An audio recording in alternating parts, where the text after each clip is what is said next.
Desde Washington, aquí comienza El Mundo al Día y estas son las noticias. Antes de lo previsto y sin acuerdo concreto, culmina segunda cumbre sobre desnuclearización norcoreana. Resoluciones opuestas sobre Venezuela a votación en el Consejo de Seguridad de la ONU. Presidente interino Juan Guaidó de gira por la región en busca de mayor presión sobre Nicolás Maduro. Y denuncian mayores agresiones contra periodistas en Venezuela. Desde los estudios de La Voz de América en Washington, este es El Mundo al Día. Sin acuerdos concretos sobre la desnuclearización de Corea del Norte y antes de lo previsto culminó la segunda cumbre entre el presidente Donald Trump y el líder norcoreano Kim Jong-un en Vietnam. A pesar de ello, la Casa Blanca anunció que ambos gobiernos mantienen la negociación. Con Celia Mendoza y Gesell Tobías desde Hanoi iniciamos nuestra cobertura. Vamos contigo, Celia, porque con el repentino cierre de las conversaciones, ¿cuál podría ser el futuro de las negociaciones y qué significa esto para ambos países? Belén, realmente hay incertidumbre. En las últimas horas hemos escuchado diferentes versiones. Los Estados Unidos de inmediato aseguraron que están dispuestos a dialogar. El secretario de Estado estadounidense, quien salió desde Hanoi hasta Filipinas, trató de dar un mensaje en el que asegura que en los próximos días empezarán estas negociaciones. Pero también desde Hanoi se escuchó al canciller de Corea del Norte, quien dijo que si hay conversaciones no van a cambiar su mensaje y esto significa posiblemente que no van a dar un paso atrás acerca de esta posibilidad de que se eliminen las sanciones comerciales en contra de Corea del Norte. Para la historia quedó registrado que el segundo encuentro entre el presidente Donald Trump y el líder norcoreano Kim Jong-un no logró finiquitar un acuerdo de desnuclearización de Corea del Norte. Acompañado por el secretario de Estado Mike Pompeo, el mandatario Donald Trump explicó que fueron las sanciones el punto que frenó la firma de un acuerdo. Básicamente ellos querían que levantáramos las sanciones en su totalidad y nosotros no podíamos hacer eso. Hicimos un progreso real. Todo el mundo piensa que podíamos haber hecho algo mejor. Sin embargo, el resultado fue un compromiso de continuar trabajando en lo que ha sido un muy difícil problema. Pero ambas partes tenemos la determinación de superarlo y todos nos fuimos con ese espíritu. Desde el comienzo de la jornada, ambos mandatarios habían bajado el tono a las expectativas de firmar un acuerdo. Hubiera podido firmar algo hoy al 100%. De hecho, teníamos documentos para firmar, pero no era apropiado. Prefiero hacerlo bien y no rápido. A pesar de que no hubo firma, Kim Jong-un no descartó un esperanzador futuro a la negociación cuando le preguntaron si estaba dispuesto a desnuclearizar a su nación. Si no fuera así, no estaría aquí. El carácter del encuentro no escapó a los cuestionamientos de líderes mundiales que insisten en aislar a Kim Jong-un del concierto de naciones por su amplio prontuario de violaciones sistemáticas a los derechos humanos. Con este segundo encuentro, el presidente estadounidense, en cambio, insiste en legitimar la figura de Kim Jong-un. Una de las cosas importantes que Kim Jong-un me prometió la noche anterior es que, a pesar de todo, él no va a hacer pruebas de cohetes o misiles nucleares.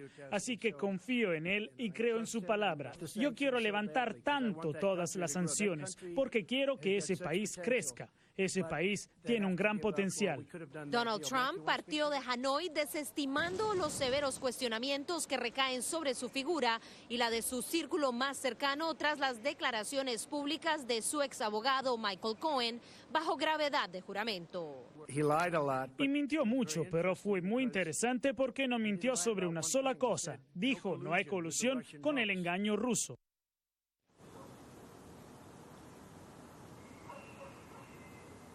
A pesar del positivismo que presenta el presidente de los Estados Unidos ante la posibilidad de nuevos diálogos con Corea del Norte, los expertos obviamente advierten que no es la primera vez que se han presentado obstáculos. El mismo Kim Jong-un dijo que en los últimos 261 días habían tenido muchos malentendidos y problemas que habían tenido que solucionar. Bricio Segovia habló con algunos expertos y analistas acerca de este tema.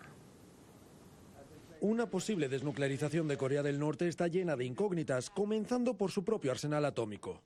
no tenemos una noción exacta de todo lo que hay. Rafael Mariano Grossi viajó a las instalaciones norcoreanas cuando era director general adjunto del Organismo Internacional de Energía Atómica de la ONU. Desde entonces, las cosas han podido cambiar drásticamente. Los inspectores fueron expulsados hace 10 años. Las instalaciones dentro del complejo de Yongbyon eran aproximadamente una decena. Ahora tiene que haber por lo menos 3 veces más.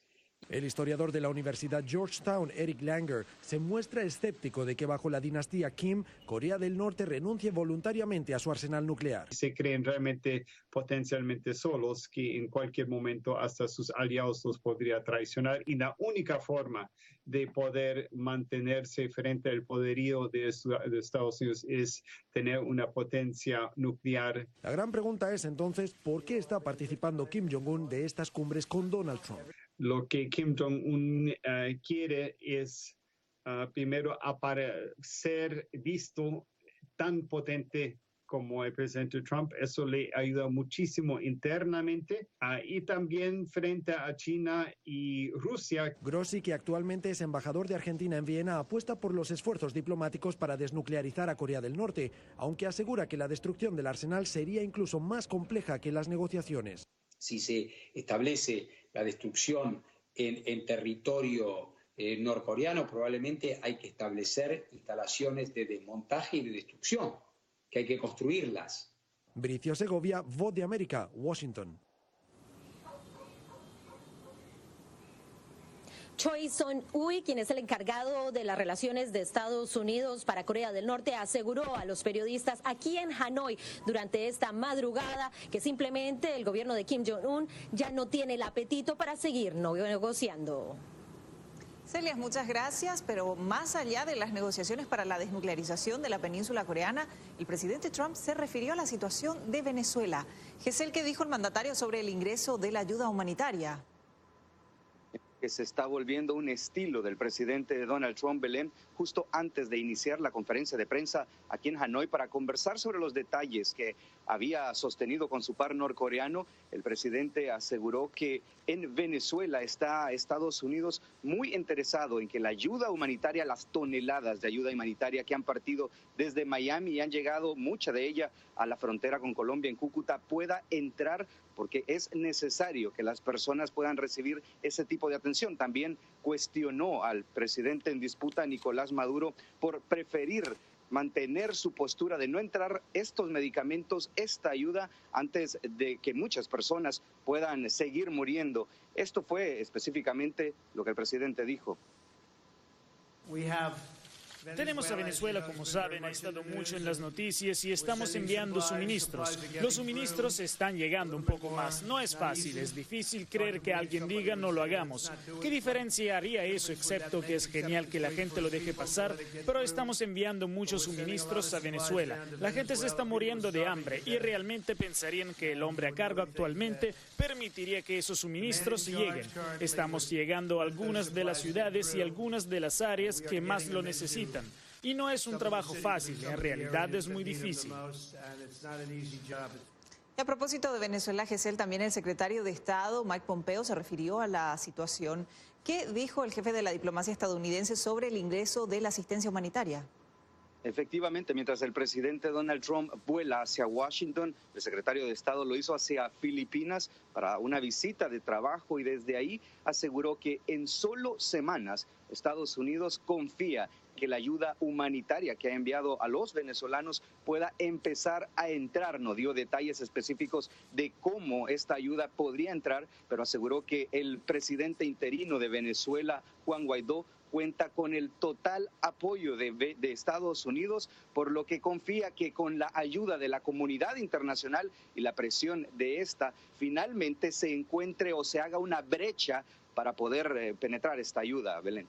Gesell, Celia, muchas gracias. Y el presidente Donald Trump partió de Hanoi rumbo a Washington y se espera que llegue en las próximas horas. Más adelante, a votación el caso de Venezuela en la ONU y la situación de los medios en Venezuela.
Somos la voz de América.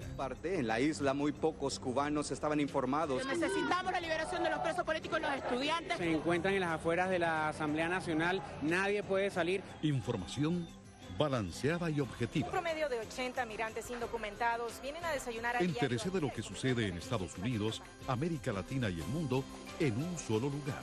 boanoticias.com.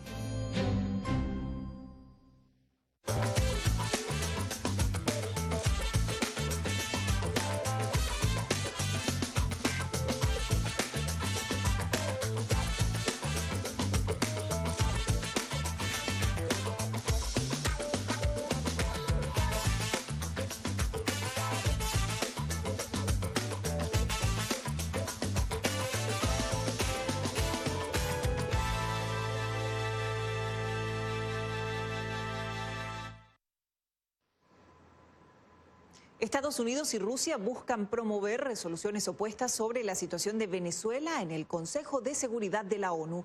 La votación llega a días después de que Estados Unidos promoviera una sesión extraordinaria del Consejo para impulsar el ingreso de la ayuda humanitaria y elecciones en Venezuela. Laura Sepúlveda está en la ONU acompañando el desarrollo de la votación. Laura, ¿cuál fue el resultado de esta votación de ambas propuestas? Belén, pues aunque Estados Unidos contó con la cantidad de votos necesarios para que su resolución fuera aprobada, esta no entrará en efecto. Pues recordemos que obtuvieron 9 votos a favor, 3 en contra y 3 abstenciones. Pero uno de los miembros permanentes, Rusia, fue quien ejerció su derecho al veto. Pese a esto, Elliot Adams, quien precisamente es la persona que es encargada de los Estados Unidos para la crisis en Venezuela, celebró recibir el apoyo de los países y resaltó la importancia de que se llegue a una solución pronta. El momento de una transición política a la democracia pacífica es ahora. Todos los miembros de la comunidad internacional que reconocen a Guaidó están apoyando al pueblo venezolano que reclama su democracia. Pero esta no fue la única resolución que se votó en medio del Consejo de Seguridad. También Rusia presentó una solución que decía su principal propósito era que se analizara el tema político, que era el que precisamente causaba el conflicto. Así fue como lo explicó. Subrayamos que cualquier asistencia humanitaria tiene que respetar los principios de humanidad, neutralidad e independencia, con el consentimiento del gobierno legítimo del país. En nuestro proyecto damos apoyo a las iniciativas de mediación internacional, incluyendo el mecanismo de Montevideo, que ayudarían al pueblo de Venezuela a alcanzar lo más importante en este momento, una solución política. Pero la resolución no contó con la cantidad de votos necesarios para entrar en efecto. Tuvo 7 votos a favor, 4 en contra y 4 abstenciones. Por su parte, Venezuela también se pronunció al respecto y una vez más insistió en que el conflicto, la problemática que vive Venezuela se debe a la crisis económica que está viviendo como consecuencia de las sanciones y los bloqueos dados por otros países. Laura, muchas gracias. Estaremos atentos a la incidencia que pueda tener esta decisión sobre la situación de Venezuela. El presidente interino de Venezuela, Juan Guaidó, se reunió este jueves con el presidente de Brasil, Jair Bolsonaro, en el marco de una gira que realiza por la región. Del encuentro participaron además diplomáticos de la Unión Europea en busca de ejercer mayor presión sobre el gobierno de Nicolás Maduro. Desde Caracas nos acompaña Adriana Núñez Rabascal. Adriana, el presidente interino Juan Guaidó anunció su pronto regreso a Venezuela.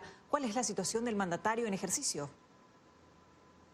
Hola, buenas tardes. Sobre Juan Guaidó pesa una orden de prohibición de salida del país solicitada por la Fiscalía General de la República, que lo acusa de supuestos actos de desestabilización e incluso está relacionado con un supuesto golpe militar que tendría lugar el pasado 23 de enero. A pesar de esto, Juan Guaidó logró llegar a Cúcuta, Colombia, el fin de semana pasado y hoy arribar a Brasilia, capital de Brasil, para reunirse con Jair Bolsonaro y discutir acuerdos de cooperación que fueron firmados antes, durante el gobierno del fallecido presidente Hugo Chávez e incluso el mandatario en disputa Nicolás Maduro. Para mañana, Guaidó tiene previsto llegar a Paraguay para encontrarse con el presidente de ese país, Mario Abdo Benítez, quien, por cierto, el pasado 10 de enero rompió relaciones con el gobierno en disputa de Nicolás Maduro, argumentando que no podía tomar posesión para un segundo mandato. En Venezuela se siguen denunciando, mientras tanto, abusos contra la prensa independiente, sobre todo el fin de semana pasado, cuando comunicadores sociales celulares fueron robados, amenazados y apuntados por armas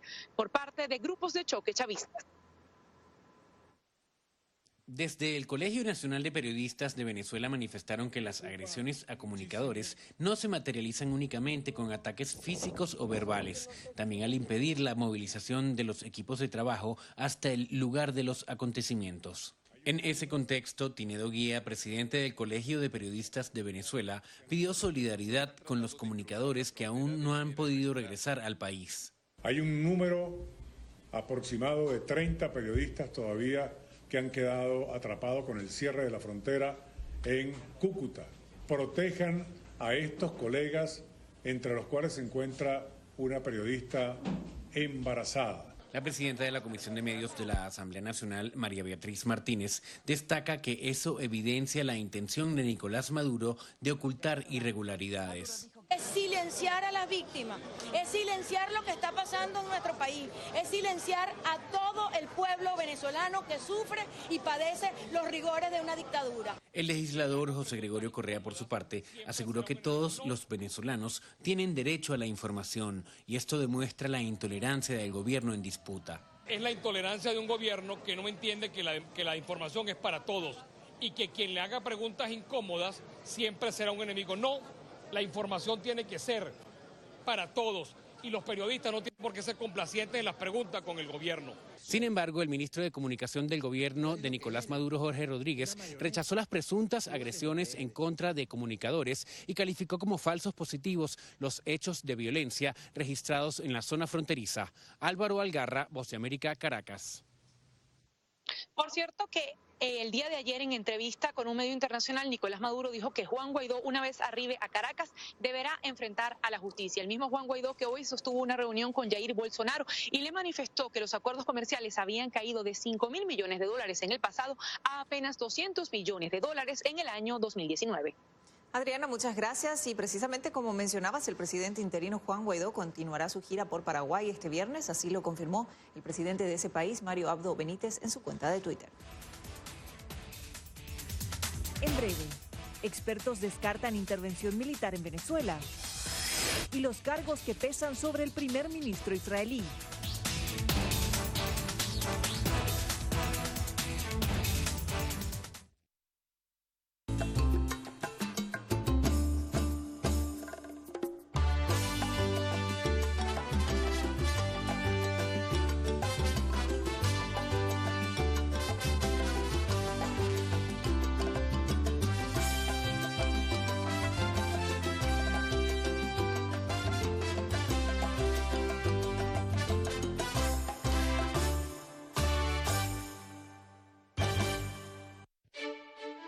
Somos la Voz de América. La población hispana está dividida en cuanto a la regularización de la marihuana se refiere. Que de cada 5 personas, una es latina o tiene raíces hispanas. Ser parte de la historia de cómo se hace esta sucesión de poder en Estados Unidos. Información balanceada y objetiva. Que los derechos de esta comunidad serán reivindicados. Entérese de lo que sucede en Estados Unidos, América Latina y el mundo en un solo lugar. boanoticias.com.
Una intervención militar estadounidense en Venezuela sería improbable, manifestaron expertos durante un foro en Miami.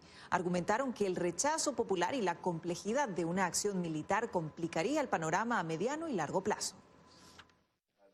Un extenso debate planteado en la Universidad Internacional de Florida en Miami concluyó que la intervención militar de Estados Unidos en Venezuela no es un paso contemplado por parte del gobierno del presidente Donald Trump. Y porque el presidente no ha comenzado a convencer al pueblo americano de la necesidad de una intervención militar, que aunque nosotros hablamos de Venezuela, pero no mucho más al norte donde estamos, la gente lamentablemente no hablan de Venezuela y no les interesa Venezuela. Frank Mora es profesor de esta universidad y estima que la administración del presidente Donald Trump no puede desarrollar un plan militar por la complicación que esto representaría a mediano y largo plazo. El problema es el día después, ¿no? Cuando no hay seguridad en Venezuela, donde hay todos estos paramilitares, milicias, colectivos armados, ¿quién va a proveer la seguridad en el país?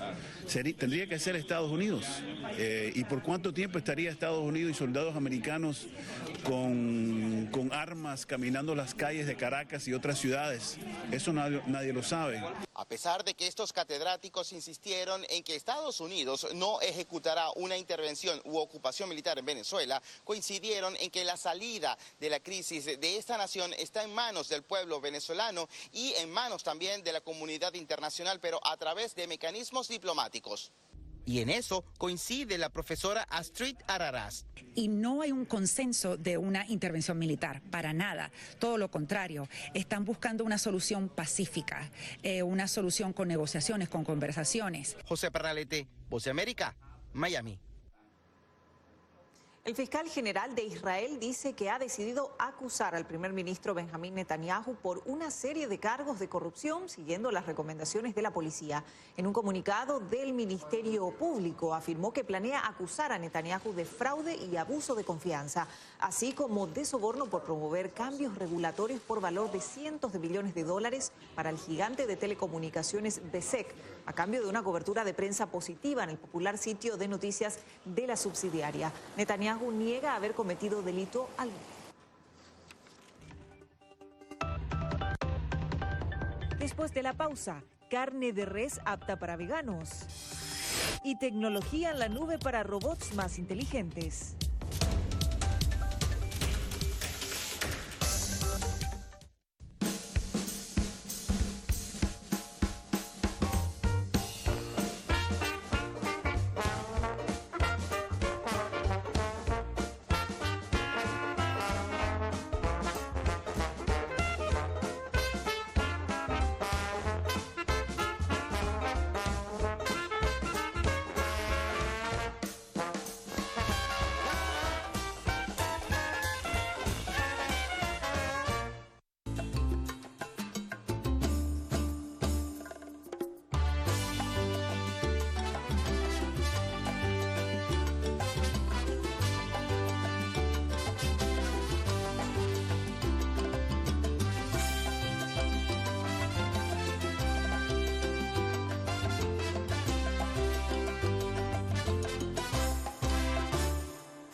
Somos la Voz de América.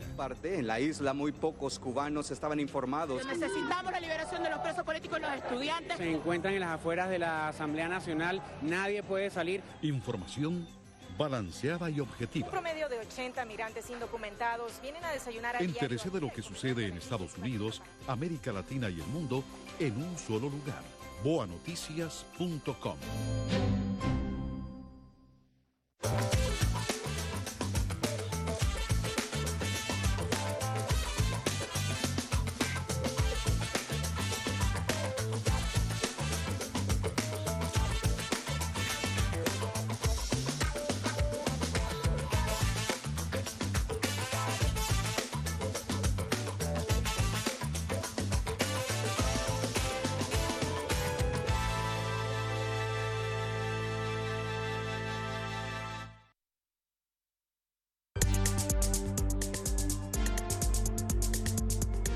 La economía estadounidense registró un incremento de 3,1% durante el último trimestre de 2018, el mayor de los últimos 13 años, según el gobierno.